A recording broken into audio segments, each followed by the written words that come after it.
నమస్తే, welcome to V3 news election సమాజితం. నేను మహేష్. ఈరోజు ప్రధానంగా ఒక విషయం గురించి అయితే చర్చించుకోవాల్సిన సమయం అయితే వస్తుంది. దేశవ్యాప్తంగా కాకుండా అటు తెలంగాణలో కూడా పెద్ద ఎత్తున కూడా ఇప్పుడు బీసీ నినాదం అనే అంశం కూడా తెరపై కూడా వస్తూ వివిధ వర్గాల నుంచి వివిధ జాతుల నుంచి పెద్ద ఎత్తున కూడా ఈ సమస్య గురించి కూడా రోజుకు ఒక వింత రచ్చ చర్చ జరుగుతున్నటువంటి సందర్భాలు కనిపిస్తున్నాయి. అలాగే కామారెడ్డి బీసీ డిక్లరేషన్ ద్వారా కూడా బీసీలకు చట్టబద్ధత కల్పిస్తున్న అంశం మీద కూడా నేటి కాంగ్రెస్ ప్రభుత్వం కూడా ఇచ్చిన హామీని కూడా ఇప్పుడు అది నిలబడుతుందా, ఆర్డినెన్స్ ద్వారా లేకపోతే చట్టం చేస్తున్న అంశాలపై కూడా పూర్తి స్థాయిలో మనతో మాట్లాడడానికి తెలంగాణ బీసీ సంఘాల జేఏసీ చైర్మన్ ఓరుగంటి వెంకటేష్ గౌడ్ మనతో ఉన్నారు. ప్రస్తుతం వారితో ఇప్పుడున్నటువంటి రాష్ట్ర పరిస్థితుల్లో బీసీ అంశాలపై చేస్తున్నటువంటి ప్రభుత్వాల తీరును ఏ విధంగా చూపిస్తారో వారి మాటల్లో తెలుస్తున్నాం. నమస్తేనా? నమస్తే. చెప్పండి, రాష్ట్రపతి ఆమోదానికి బీసీ బిల్లును అయితే పంపారు. అది ఆమోదం పొందకముందే ఇప్పుడు ఆర్డినెన్స్ తెచ్చారు. ఏ విధంగా చూసుకోవచ్చు ఇదంతా? ఇప్పుడు కాంగ్రెస్ పార్టీ చెప్తున్నది, కామారెడ్డిలో తీర్మానం చేసిన ప్రకారం బీసీలకు 2023 ఎన్నికల్లో 42% ఇస్తామని హామీ మేరకు, రాహుల్ గాంధీ యొక్క సూచన మేరకు ఈరోజు కాంగ్రెస్ పార్టీ ఒక ఆర్డినెన్స్ తీసుకొని రావడం జరిగింది. అయితే ఈ ఆర్డినెన్స్ రావడానికి ముందే గతంలో ఈ యొక్క కాంగ్రెస్ ప్రభుత్వం ఏం చేసేదంటే ఒక సర్వే చేపట్టింది. సర్వే చేసి ఇంటింటికి తిరిగినటువంటి సర్వే మీదనే చాలామంది బీసీ ప్రజలకు అనేకమైనటువంటి అనుమానాలు ఉన్నాయి. ఆ సర్వేనే తప్పుల తడతో కూడుకున్నటువంటి సర్వే. చాలామంది ఇండ్లు కవర్ చేయలేదనే ఒక ఆరోపణ చాలా బీసీ సంఘాలు, బీసీ సమాజము ఆరోపించడం జరిగింది. అయినప్పటికీ కూడా ఆ సర్వే కంప్లీట్ చేశారు. తర్వాత భూసాని వెంకటేశ్వరరావు యొక్క ఆధ్వర్యంలో ఒక డెడికేషన్ కమిషన్ ఇచ్చారు. ఈ యొక్క డెడికేషన్ కమిషను 7 రోజుల్లో రిపోర్ట్ ఇవ్వడం జరిగింది. సరే, రిపోర్ట్ ఇచ్చారు. ఆ రిపోర్టు ఆధారంగా ఈ సర్వేను శాసనసభలో ప్రవేశపెట్టి శాసనసభలో తీర్మానం చేసి ఈ చేసినటువంటి తీర్మానాన్ని గవర్నర్కి పంపారు. గవర్నర్ ఏం చేశాడు? ఆ బిల్లును ఆమోదించి డైరెక్ట్గా రాష్ట్రపతికి పంపించాడు. ఇప్పుడు రాష్ట్రపతి దగ్గర ఆ బిల్లు ఉంది. అంటే దాదాపుగా 3 నెలల నుంచి ఆ బిల్లు ఆమోదం పొందకుండా ఉన్నది. మరి ఈ సందర్భంలో ఆ యొక్క రాష్ట్రపతి దగ్గర ఉన్నటువంటి బిల్లును పాస్ చేయించడానికి 9th షెడ్యూల్, రాజ్యాంగంలోని 9వ షెడ్యూల్లో చేర్చడానికి రాష్ట్రంలో ఉన్నటువంటి యొక్క అఖిలపక్షాన్ని తీసుకెళ్ళి కేంద్ర ప్రభుత్వం మీద, అదేవిధంగా ప్రధానమంత్రి మీద ఒత్తిడి చేయకుండా మరి ఆ 9th షెడ్యూల్లో చేర్చకుండా ఈ బిల్లును మరి ఈ 3 నెలలు కాలయాపన చేశారు. కాలయాపన చేసి ఇప్పుడు ఒక ఆర్డినెన్స్ తీసుకొస్తున్నాము. ఈ ఆర్డినెన్స్ ద్వారా ఎన్నికలకు పోతూ ఉంటారు. నేను అడుగుతూ ఉన్నాను రాష్ట్ర ప్రభుత్వాన్ని, ముఖ్యమంత్రి రేవంత్ రెడ్డి గారిని, అయ్యా ముఖ్యమంత్రి రేవంత్ రెడ్డి గారు, మీకు నిజంగా చిత్తశుద్ధి ఉంటే ఈ 3 నెలలు ఏం చేశారు? అంటే రాజ్యాంగబద్ధంగా ఎవరైనా కోర్టులకు పోయినా కూడా 9th షెడ్యూల్లో చేరిస్తే ఖచ్చితంగా ఆ బిల్లు అమలవుతుంది. 42% రిజర్వేషన్లు అమలవుతాయి. ఆ విధంగా కాకుండా 3 నెలలు యొక్క కాలయాపన చేసి మళ్ళీ ఎప్పుడైతే హైకోర్టు ఏం చేసేది, సెప్టెంబర్ 30 లోపల ఎలక్షన్లు పెట్టమన్నది. పెట్టమనేసరికి వెంటనే ఆదరాబాదరగా మళ్ళీ ఏం చేశారు, ఇక్కడ ఈ యొక్క క్యాబినెట్, రాష్ట్ర క్యాబినెట్ ఆ బిల్లు ఆమోదం చేసి 2018 పంచాయతీరాజ్ చట్టానికి దానికి మార్పులు చేర్పులు చేసి కొత్త బిల్లులు తీసుకొచ్చారు. కొత్త బిల్లు తీసుకొచ్చి ఈ యొక్క ఆర్డినెన్స్ తీయడం జరిగి ఆర్డినెన్స్ను రేపో ఎల్లుండో ఈ యొక్క గవర్నర్కి పంపుతారు. అంటే ఒక దిక్కేమో అక్కడ మీరు అసెంబ్లీ తీర్మానం చేసినటువంటి బిల్లు అక్కడ రాష్ట్రపతి దగ్గర పెండింగ్ ఉంది. ఇప్పుడు ఏం చేస్తుర్రు, మళ్ళీ ఇంకొక బిల్లు మీరు క్యాబినెట్ ఆమోదం చేసి ఆ చేసినటువంటి బిల్లును కనీసం యొక్క అసెంబ్లీలో ప్రవేశపెట్టి మళ్ళా చేయకుండా మీ ఉన్నటువంటి అసెంబ్లీను ప్రోరోగ్ చేసి అసెంబ్లీ పెట్టకుండా కేవలం ఆర్డినెన్స్ చేస్తారు. ఆర్డినెన్స్ ఎటువంటి పరిస్థితులు తెస్తారు? అసలు అసెంబ్లీ కానీ శాసన మండలిని కానీ ఒకవేళ మనము జరుపుకోనటువంటి పరిస్థితులు, అత్యవసరమైన పరిస్థితుల్లో ఆర్డినెన్స్ తీసుకొస్తారు. ఆ విధంగా చేయకుండా నిన్నమననే యొక్క ప్రోరోగ్ చేసి మళ్ళీ ఆ బిల్లుని ఏం చేశారు, ఆర్డినెన్స్ తీసుకొచ్చి ఆర్డినెన్స్ రేపు ఎల్లుండో గవర్నర్కి పంపుతారు. అంటే రాష్ట్రపతి దగ్గర పెండింగ్ ఉన్నటువంటి బిల్లు ఒకటి, రెండవ బిల్లు మళ్ళీ గవర్నర్కి పంపుతారు. అంటే గవర్నర్ 2 సార్లు యాక్సెప్ట్ చేస్తారని నేను అడుగుతా ఉన్నాను.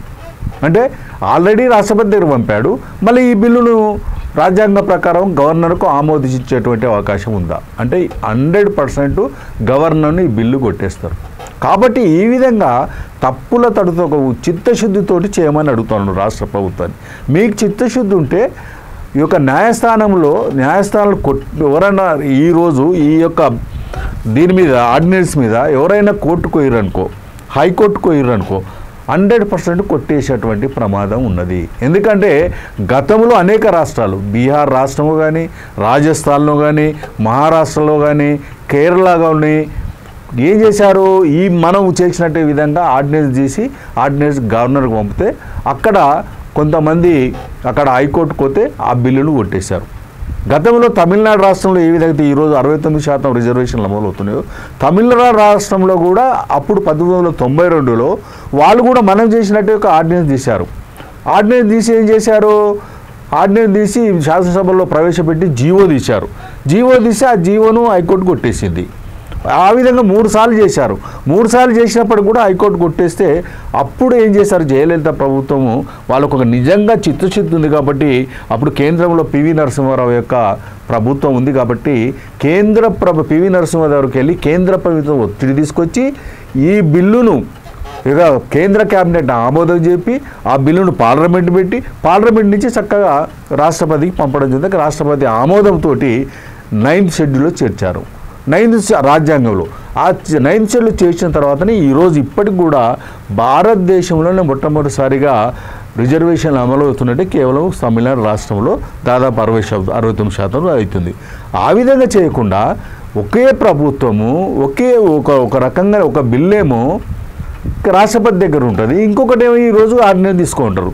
ఇది ఎట్లా సాధ్యము, హౌ ఇట్ ఈస్ పాసిబుల్ అని నాయకులు అంటారు. అంటే ప్రధానంగా గతంలో కూడా కాంగ్రెస్ పార్టీ నాయకులే ముఖ్యంగా ఏం చెప్తున్నారంటే ఒకవేళ బిల్లు ఆమోదం కాకపోయినా పార్టీ పరంగా బీసీలకు మాత్రం 42% మీ పార్టీ తరఫున సీట్లు కేటాయిస్తారనే అంశం మీద కూడా పెద్ద ప్రస్తావన వచ్చినప్పుడు కాంగ్రెస్ ప్రభుత్వం ఏం చెప్పింది, పార్టీ పరంగా అయితే మాత్రం మేము సీట్లు బీసీలకు ఇస్తామని చెప్పింది. కానీ 42% ప్రకారం అయితే మేము ఇచ్చే అవకాశం లేదని కూడా ఇది సన్నిహిత వర్గాలు తెలిపినట్టు కూడా తెలుస్తుంది, వివరాలు తెలుస్తున్నాయి. నేను ఒకటే అడుగుతున్నా, ఈరోజు పార్టీ పరంగా 42% ఇస్తుంటుండు రేవంత్ రెడ్డి ఆధ్వర్యంలో కాంగ్రెస్ ప్రభుత్వం. ఏమైనా బిచ్చమిస్తుర్రా బీసీలకు? ఈరోజు కాంగ్రెస్ పార్టీ అధికారంలో ఉంటే రాష్ట్రంలో ఉన్నటువంటి 50% పైచికులు ఉన్నటువంటి బీసీలు ఓట్లు వేయడం వల్లే నీ కుర్చీ మీద ఉన్నావు. కుర్చీ మీద ఉన్నప్పుడు నువ్వు పార్టీ పరంగా ఇస్తా అంటే నీ కాంగ్రెస్ పార్టీ పరంగా ఇస్తుంది, మిగతా పార్టీలు ఇస్తాయా? మీ బిచ్చం అవసరం లేదు. మా హక్కు ఏదైతే ఉందో మాకు రాజ్యాంగ పరంగా మాకు 42% రిజర్వేషన్లు కల్పించిన తర్వాతనే ఎన్నికలకు పోండి. ఒకవేళ మీరు తొందరగా ఈరోజు చూశాను కొంతమంది బీసీ నాయకులను తీసుకొని ఈరోజు వెంటనే మేము పొద్దుగాల గవర్నర్ దగ్గర పోతున్నాం, పోయిన తర్వాత ఎమ్మడే జీవో ఇష్యూ చేసి నోటిఫై చేసేసి ఎమ్మడే ఎలక్షన్లకు పోతూ ఉంటారు. నేను అడుగుతూ ఉన్నాను, ఒకవేళ హైకోర్టు కొట్టేసింది అనుకో, మళ్ళీ రిజర్వేషన్లు కేసీఆర్ ప్రభుత్వం ఏ విధంగా 23% ఉందో 23% రిజర్వేషన్లతోటే పోయేటువంటి అవకాశం ఉంది. ఎందుకంటే నేను ఒకటే అడుగుతున్నాను రేవంత్ రెడ్డి, మీరు ఎలక్షన్లు కాకపోతే కొన్ని రోజులు పోస్ట్పోన్ చేసుకోండి. గతంలో తమిళనాడు జరిగినాయి, చాలా రాష్ట్రాల్లో జరిగినాయి. మాకు హక్కుగా రావాల్సినటువంటి యొక్క 42% రిజర్వేషన్లు వచ్చిన తర్వాత ఎలక్షన్లు పోండి. ఒకవేళ మీరు 42% ఇవ్వకుండా ఒకవేళ 23%, 34% తోటి పోయిరనుకో, మళ్ళీ 5 సంవత్సరాలు మా యొక్క అధికారాన్ని దోచుకునే విధంగా కాంగ్రెస్ ప్రభుత్వం ఉంటుంది. ఒకవేళ ఆ విధంగా పోతే ఖచ్చితంగా కాంగ్రెస్ ప్రభుత్వం యొక్క నైజాన్ని యొక్క ప్రజాక్షేత్రంలో ఖచ్చితంగా ఎండగడతామని ఈ సందర్భంగా తెలియజేస్తున్నాం. అదే ముఖ్యంగా కాంగ్రెస్ మంత్రులు కానీ ఎమ్మెల్యేలు కానీ ముఖ్యంగా ఏం చెప్తున్నారంటే, ఈ పార్టీ పరంగా అయితే మేమైతే సన్నద్ధంగా కరెక్ట్గా ఉన్నాం, దీనివల్ల మాకు ఎటువంటి సందేహం లేదు, ప్రజలకు ఎటువంటి ఇబ్బంది లేదు. మేము చేసిన 42% రిజర్వేషన్ బిల్లును కేంద్రంలో బీజేపీ అడ్డుకుంటుంది ఆమోదం పొందకుండా అనే అంశాన్ని కూడా పలుమార్లు బీజేపీపై కూడా చేసేటువంటి ఆరోపణల గురించి కూడా మీరు ఏమంటారు? ఒకటి, వీళ్ళు అంటారు మీరు అన్నట్టు పార్టీ పరంగా 42% ఇస్తుంటారు. అయ్యా నేను ఒకటే అడుగుతా ఉన్నాను, మీరు గతంలో ఉదయపూర్ డిక్లరేషన్లో ఒక తీర్మానం చేశారు మీ యొక్క కాంగ్రెస్ పార్టీ అధినాయకత్వం. అక్కడ ఏం చేశారు, ప్రతి పార్లమెంటు నియోజకవర్గంలో బీసీలకు 2 పార్లమెంటు ఎంపీ టికెట్లు ఇస్తున్నారు. మీరు అమలు చేశారు. అదే రాహుల్ గాంధీ సమక్షంలో మీ యొక్క సోనియా గాంధీ సమక్షంలో తీర్మానం చేశారా కానీ అమలు విషయంలోకి వచ్చే వరకల్లా ఇక్కడ 17 సీట్లలో ఎంతమంది బీసీలకు ఇచ్చారని అడుగుతున్నాను. మీ మంత్రివర్గంలో ఎంతమంది బీసీలకు సీట్లు ఇచ్చారు? మా జనాభా ప్రాతిపదికన ఇచ్చారు. మీ కార్పొరేషన్ ఎన్నికల్లో కార్పొరేషన్ చైర్మన్లుగా ఎంతమందికి ఇచ్చారని అడుగుతున్నాను. ఈరోజు నిజంగా చెప్తే బీసీలను మభ్యపెట్టి మోసం చేసేటువంటి ప్రయత్నం చేస్తున్నారు. బీసీలు చాలా చైతన్యవంతమయ్యారు. ఖచ్చితంగా బీసీలు ఒకవేళ మీరు 42% రిజర్వేషన్లు అమలు చేయకపోతే ఖచ్చితంగా కాంగ్రెస్ పార్టీకి బీసీలు ఖచ్చితంగా గుణపాఠం చెప్తారు. అదే ముఖ్యంగా కూడా కాంగ్రెస్ పార్టీ కూడా పెద్ద ఎత్తున ఈ ఆర్డినెన్స్ తీసుకొస్తారు. ఈ ప్రజలేమో ఈ బీసీల సంఘాల నాయకులు మొత్తం ఇలాంటి వ్యక్తులు కూడా చాలామంది దీన్ని చట్టం చేస్తేనే దానికి రూపకల్పన జరుగుతుంది. బీసీల సంఘాలకు, బీసీ నాయకులకు కానీ రాబోయే తరాలకు కూడా బీసీలకు చాలా వరకు మేలు జరుగుతున్న అంశం కూడా పెద్ద ఎత్తున తెరపైకి తీస్తున్నారు. చట్టం ఆమోదం పొందకుండా ఆపడానికి కూడా పెద్ద ఎత్తున ప్రయత్నాలు జరుగుతున్నాయని కూడా తెలుస్తుంది. ఈ నేపథ్యంలో ఆర్డినెన్స్ బలంగా ఉండేటట్టు కనిపిస్తుందా? ఖచ్చితంగా ఎవరైనా కోర్టు వీళ్ళు అంటుర్రు, కాంగ్రెస్ నాయకులు ఏమంటుర్రు అంటే ఎవరు కూడా కోర్టుకు పోకుండా కేవిటేషన్ అంటుర్రు, న్యాయస్థానంలో కేవిటేషన్ అంటారు. అంటే నేను అడుగుతా ఉన్నాను, గతంలో కూడా ఈ విధంగా రిజర్వేషన్లు ప్రవేశపెడితే కేసీఆర్ యొక్క ప్రభుత్వంలో ఒక రచనారెడ్డి ఎవరో ఆమె కోర్టుకు పోయి బీసీల యొక్క రిజర్వేషన్లు ఆపారు. ఖచ్చితంగా ఎవరైనా పోతే ఖచ్చితంగా ఈ రిజర్వేషన్లు ఆర్డినెన్స్ కొట్టేసేటువంటి ప్రమాదం ఉంది. మేము అడుగుతూ ఉన్నారు, మీరు చేసేటువంటి పనులు చిత్తశుద్ధితో చేయండి, నిజమైన కమిట్మెంట్ ప్రేమతో చేయండి. కేవలం మసిపూసి మారడి కాసి చేసే విధంగా మేము ఇస్తున్నాము, వేరే వాళ్ళు కోర్టుకు పోయారు కొట్టేసిర్రు మేము అని వేరే పార్టీల మీద కానీ బీజేపీ ప్రభుత్వం పార్టీ మీద కానీ ఇతరుల మీద నెట్టేసి తప్పించుకునేటువంటి ప్రయత్నం చేయవద్దు. మీరు అధికారంలోకి వచ్చారో మీరు ఏదైతే కామారెడ్డి డిక్లరేషన్ ప్రకారం మీరు రాహుల్ గాంధీ చెప్పినట్టు ఖచ్చితంగా అమలు చేయండి. లేకపోతే మీరు స్టేట్మెంట్లు ప్రెస్ మీట్లు పెట్టి చెప్తే ఇక్కడ వినేటువంటి వాళ్ళు ఎవరు లేరు. ఖచ్చితంగా ప్రజాక్షేత్రంలోకి వెళ్తాము. మేము ఖచ్చితంగా ప్రజాక్షేత్రంలోకి వెళ్ళి ఖచ్చితంగా అన్ని జిల్లాలు తిరిగి మీరు చేసేటువంటి మోసాన్ని ఖచ్చితంగా వచ్చేటువంటి ఎన్నికల్లో కాంగ్రెస్ పార్టీ గుణపాఠం చెప్పే విధంగా చేస్తామని సందర్భంగా చెప్తున్నాను. అంటే ప్రధానంగా ఈ అంశం ఆర్డినెన్స్ కూడా కోర్టులకైతే ముందుకు వెళ్ళే ప్రయత్నం జరుగుతుందా, నిలబడుతుందా? ఒకటి ఈ రేపు ఎల్లుండో గవర్నర్ దగ్గర పంపుతా అంటాను. నేను అడుగుతా ఉన్నాను, గవర్నరు ఎవరు? కాంగ్రెస్ ప్రభుత్వం నియమించినటువంటి గవర్నరా, లేకపోతే కేంద్రంలో ఉన్నటువంటి బీజేపీ ప్రభుత్వం నియమించినటువంటి గవర్నరా? అంటే రేవంత్ రెడ్డి గారు చెప్తే గవర్నర్ వింటారా? అంటే కాంగ్రెస్ ప్రభుత్వం ఆధీనంలో అయినటువంటి గవర్నరు, అది కూడా ఖచ్చితంగా గవర్నర్ గారు న్యాయ కోవిధులను సంప్రదించి డిసిషన్ తీసుకుంటాడు. ఆల్రెడీ ఒక బిల్లు పెండింగ్ ఉన్నది. పెండింగ్ ఉన్నప్పుడు మళ్ళీ ఇంకా ఈ ఆర్డినెన్స్ ఏ విధంగా యాక్సెప్ట్ చేస్తారని అడుగుతున్నారు. ఇదంతా మోసం, పచ్చి మోసము. ఇది ఎంత ఒక పబ్లిసిటీ, ఒక స్టంట్. కానీ నిజంగా చెప్పాలని వచ్చే నిజమైన చిత్తశుద్ధి లేదు. మరి దీనికి కొంతమంది నాయకులు సపోర్ట్ చేస్తున్నారు, మా బీసీ సంఘాల నాయకులు. వాళ్ళు కూడా ఆలోచించండి. ఇక్కడ మాకు రిజర్వేషన్లు కావాలి, ఎన్నికలు నిర్వహించాలి. ఇదేదో మేము ఆపే ప్రయత్నం చేస్తున్నాము, మీరేదో ఆ ఎలక్షన్లు పోతుంటే బీసీలకు అన్యాయం చేస్తున్నటువంటి ఉద్దేశం కాదు. బీసీలకు నిజంగా చిత్తశుద్ధితో పోరాడినటువంటి వ్యక్తులం మేము. గత కొన్ని సంవత్సరాలుగా హక్కుల కోసము నిజాయితీగా పోరాడేటువంటి వ్యక్తులం మేము.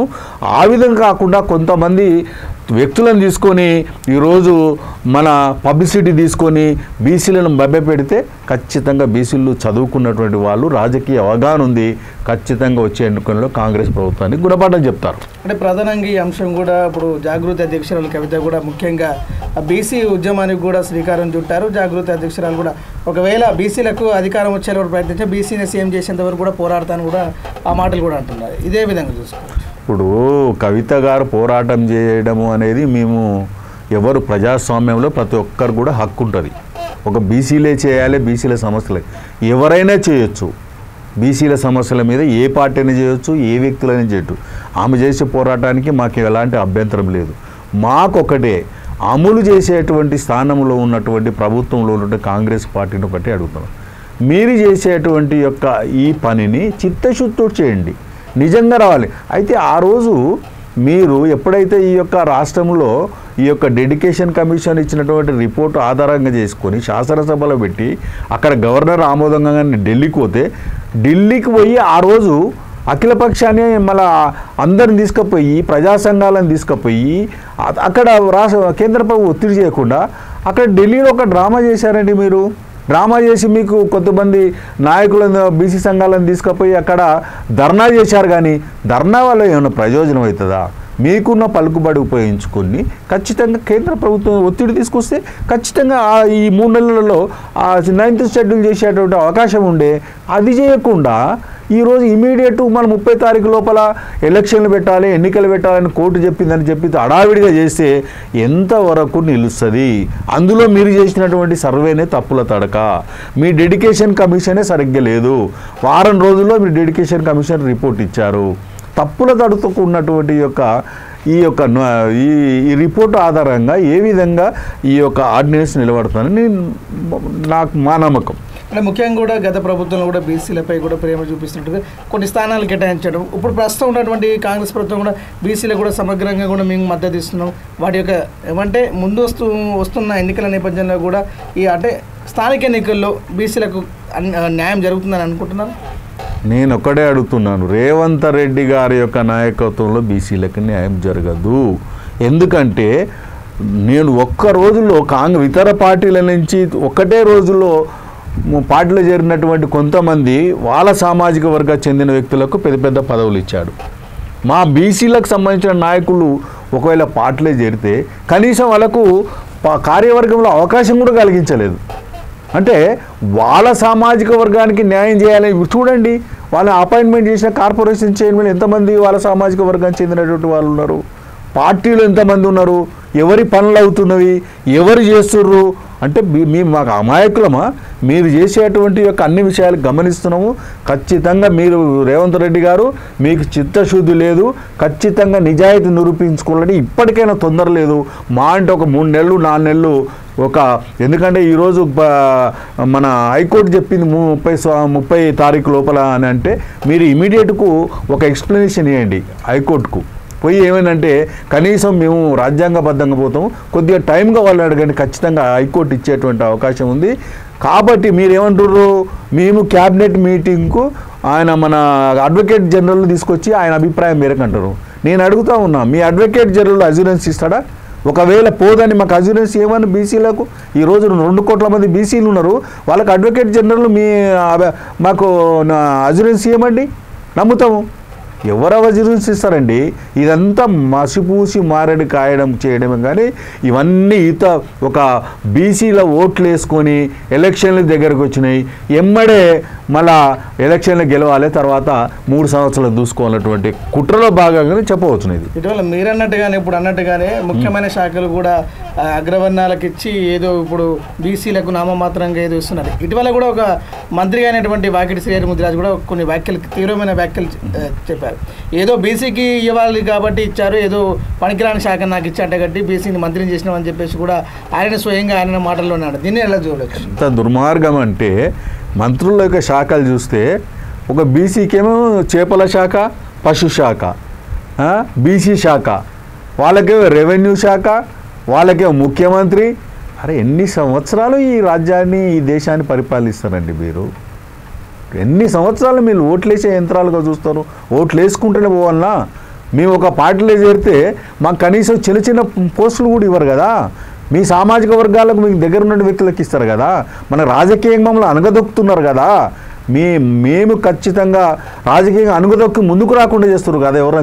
ఎవరైనా బీసీలు ముందుకు వస్తే, రాజకీయంగా చైతన్యవంతులు చదువుకున్న వాళ్ళు ముందుకు వస్తే వాళ్ళని ఎంకరేజ్ చేయకుండా అనగదొక్కేటువంటి ప్రయత్నాలు చేస్తుంది కాంగ్రెస్ పార్టీ.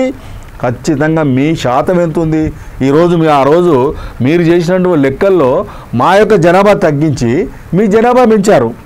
ఇది కరెక్టేనా నేను అడుగుతా ఉన్నాను. ఈరోజు దేశంలో 10% ఉన్నటువంటి యొక్క 5% ఉన్నటువంటి యొక్క ఈ ఉన్నత సామాజిక వర్గము ఇవాళ 10% రిజర్వేషన్లు అండి. ఆ రిజర్వేషన్లు ఇమీడియట్ ఏం చేశారు? ఎమ్మడే పార్లమెంట్ ఆమోదం చేసింది, క్యాబినెట్ అప్రూవల్ అయింది, రాష్ట్రపతి బిల్లు చేశాడు, 9th షెడ్యూల్ చేశాడు, వారం రోజులు చేశారు. మా బిల్లుకు వచ్చేవరకు మా బీసీలకు వచ్చేవరకల్లా ఇంత అన్యాయం జరుగుతుంటే మరి మేము రాజ్యాధికారంలోకి ఎప్పుడు వస్తామో ఒకసారి ఆలోచించుకోవాలి బీసీ మిత్రులారా. అంటే బీసీలను కూడా కులగణను తగ్గించి మాట్లాడడం గురించి కూడా ఇటీవల జీవన్ రెడ్డి కాంగ్రెస్ నేత కూడా ఒక మాట అన్నారు. 4% జనాభా ఉన్న 5% జనాభా మమ్మల్ని 10 నుంచి 14% వరకు చేస్తారు, అంత లేవురా నాయన మేము అనుకుంటా కూడా ఆయన ఒక ప్రసంగంలో కూడా అన్నట్టు కూడా ఉన్నది. ఇది ఎట్లా చూసుకోవచ్చు? బీసీల సంఖ్యను తగ్గించడం పట్ల ఏ విధంగా చూస్తారు? ఒకటి చెప్పన్నా, జీవన్ రెడ్డి ఆ విధంగా మాట్లాడింది కాబట్టి జీవన్ రెడ్డి ఏ పదవి రాకుండా అయిపోయింది. ఈరోజు నేను మాట్లాడితే రేపు పొద్దుగల నాకు కూడా ఏ పదవి రాదు, ఏ పదవి ఇయ్యరు, ఏ పార్టీ కూడా ఇయ్యదు. నిజాయితీగా మాట్లాడుతున్నాం. ఏ పార్టీ ఇయ్యకపోని ఖచ్చితంగా బీసీలను చైతన్యం చేస్తాము.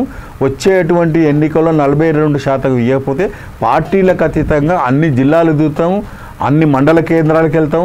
అక్కడికి వెళ్ళి మా ప్రజలందరూ కూడా ఎడ్యుకేట్ చేసి చేసిన మోసాన్ని ఖచ్చితంగా చెప్తామని సందర్భంగా చెప్తాం. ముఖ్యంగా అన్ని పార్టీలు ఇప్పుడు అధికార పక్షంలో ఉన్న బీసీలు మేము ఎక్కువ జనాభా ఉన్నాం కాబట్టి వాళ్ళకి సీట్లు రావాలి, వాళ్ళకు న్యాయం చేస్తున్న అంశం మీద అయితే అధికార పార్టీ అవుతుంది. ఇప్పుడు ప్రతిపక్ష పార్టీలు ఉన్న నేతలు కూడా ఆ పార్టీలు కూడా మీ అధికారంలోకి వస్తే బీసీలకే సీఎం పదవి ఇస్తాను, అన్ని పార్టీలకు బీసీల మీద నిజంగా చిత్తశుద్ధి ఉందంటారా? ఏడ ఉన్నదండి. స్వాతంత్రం వచ్చి ఇప్పటి వరకు సమైక్య రాష్ట్ర ఆంధ్రప్రదేశ్లో ఇంతవరకు బీసీ ముఖ్యమంత్రి కాలేదు. ఒక దామోదరం సంజీవయ్య గారు మరి ఆ రోజు ముఖ్యమంత్రి అయితే ఒక 6 నెలలు కూడా ఉంచుక అప్పుడే కాలువట్టి గుంజేసి ముఖ్యమంత్రి పదవికి వెళ్ళి తీసేశారు. తర్వాత తెలంగాణ రాష్ట్రం వస్తే, చిన్న రాష్ట్రం వస్తే మాకు న్యాయం జరుగుతుంది, మా సామాజిక వర్గాలు బీసీలకించి ముఖ్యమంత్రి అయితే ఒక దళితుడు కాలేదు, ఈరోజు బీసీ కాలేదు. ఎవరు వెళ్తున్నారు? అరే ఎంత అన్యాయం జరుగుతుందంటే ఈ బీసీలకు నిజంగా ఈ సామాజిక వర్గాలు 85% ఉన్నటువంటి ఎస్సీ ఎస్టీ బీసీలు కేవలము ఓట్లు వేయించుకుంటున్నారు తప్పితే తప్పితే ఏం లేదు. ఈరోజు డబ్బులు పెద్ద ఎత్తున ఖర్చులు పెట్టి డబ్బులు వెదజల్లి అక్రమ పద్ధతిలో ప్రజలను వాళ్ళ యొక్క అమాయకత్వాన్ని ఆశ్రయ చేసుకొని ఎన్నికల్లో వచ్చి ఇలా సేవ చేయాలంటే ఉద్దేశం ఎంతమందికి ఉందండి? అంత వ్యాపారము, అంత బిజినెస్ రూపంగా చూస్తున్నారు కానీ అన్ని విషయాల్లో మోసం జరుగుతుందండి. ఉదాహరణకు చూడండి, ఈరోజు చాలామంది ఇక్కడ సమీపంలో ఉన్నటువంటి ఇక్కడ రంగారెడ్డి జిల్లాలో వాళ్ళు భూమిని ఏం చేస్తున్నారు, నోటిఫికేషన్ చేసి భూమిని తీసుకుంటే అన్ని ఎస్సీ ఎస్టీ బీసీ భూమిలో గుంజుకుంటున్నారు అండి. మరి 100 ఎకరాలు ఉన్నటువంటి వాళ్ళ ఉన్నత వర్గాల యొక్క డబ్బున్న వాళ్ళ యొక్క భూములు ఎందుకు గుంజుకుంటలేరు? అంటే భూసేకరణ కేవలం ఎస్సీ ఎస్టీ బీసీలకేనా? 2 ఎకరాలు 3 ఎకరాలు ఉన్నటువంటివి వాళ్ళ యొక్క భూములు ఇక్కడ మేడిపల్లి అని ఉన్నది, ఇక్కడ మేడిపల్లి నానక్కన గారు తర్వాత తాటిపర్తి అక్కడ ఫార్మసిటీ పేరుతోటి ఇవాళ భయభ్రాంతులు చేసి 100 ఎకరాల భూములు ఈరోజు గుంజుకొని వాళ్ళని నిరసరాస్తే వాళ్ళ కొన్ని తరాల నుంచి భూములు గుంజుకొని 10 లక్షలు 20 లక్షలు ఇచ్చి తీసుకుపోయి వ్యాపారం చేస్తున్నారండి. ఈ రకంగా అన్ని రంగాలలో ఈరోజు బీసీలకు అన్యాయం చేస్తున్నారు. కాబట్టి కాంగ్రెస్ ప్రభుత్వం వెంటనే బీసీలు 47% ఇవ్వండి, లేకపోతే ఖచ్చితంగా కాంగ్రెస్ ప్రభుత్వాన్ని గుణపాఠం చెప్తామని సందర్భంగా చెప్తున్నారు. మీరు అన్నట్టుగానే ఇప్పుడు వచ్చే స్థానిక సంస్థల ఎన్నికల్లో ఒకవేళ ప్రభుత్వం నుంచి సరైన స్పందన రాక తెలంగాణ బీసీ సంఘాల జేఏసీ చైర్మన్గా మీరు ఏ విధంగా స్టాండ్ తీసుకుంటే ఏ విధంగా నేను ఒకటండి, చాలా బీసీ సంఘాలు ఉన్నాయి. తెలంగాణ బీసీ సంఘాల జేఏసీ తెలంగాణ ఉద్యమంలో గల్లీ నుంచి ఢిల్లీకి కొట్లాడిన జీవోని సభ్యులను, సోనియా గాంధీని, ఆ రోజు ఉన్నటువంటి షిండే గారిని పెద్ద ఎత్తున తెలంగాణ కోసం కొట్లాడిన, బీసీల తరఫున కొట్లాడిన వ్యక్తి మా సంఘం మేము. కానీ తెలంగాణ వచ్చిన తర్వాత కనీసం మేము ఒక చిన్న పదవి కూడా అనుభవించినటువంటి పరిస్థితి. ఈరోజు ఎవ్వరి మడుగులు వస్తున్నటువంటి సంఘం మాది. మాకు చిత్తశుద్ధితో నిజాయితీతోటి తెలంగాణ ప్రజల కోసం పోరాడుతున్నాం. ఒకవేళ ఈ పార్టీలు న్యాయం చేయకపోతే ఈ రాష్ట్రంలో ఖచ్చితంగా తెలంగాణ ప్రజలందరూ కూడా సమీకరించి, అంటే రాజకీయంగా చైతన్యం చెందిన సమీకరించి రాజకీయ వేదికను కూడా సృష్టించడానికి వెంటబోమని ఈ సందర్భంగా చెప్తాం. ఈ V3 ఛానల్ ద్వారా ప్రధానంగా అయితే తెలంగాణ బీసీ సంఘాలు జేఏసీ చైర్మన్ ఓరుగంటి వెంకటేష్ కూడా అయితే మనకు బీసీలకు న్యాయం జరగాలనే అంశం మీద కూడా పెద్ద ఎత్తున చర్చ జరిగినటువంటి సందర్భం. ఎటకేలకు ప్రభుత్వం, కాంగ్రెస్ ప్రభుత్వం తీసుకున్న నిర్ణయం ఎటకేలకు ఆమోదం తెలిపి చట్టబద్ధత కల్పించేంత వరకు కూడా మేము మా సంఘాల ద్వారా పోరాటం చేస్తామని కూడా ఈ సందర్భంగా తెలియజేశారు. థ్యాంక్ యూ అన్నగారు, నమస్కారం.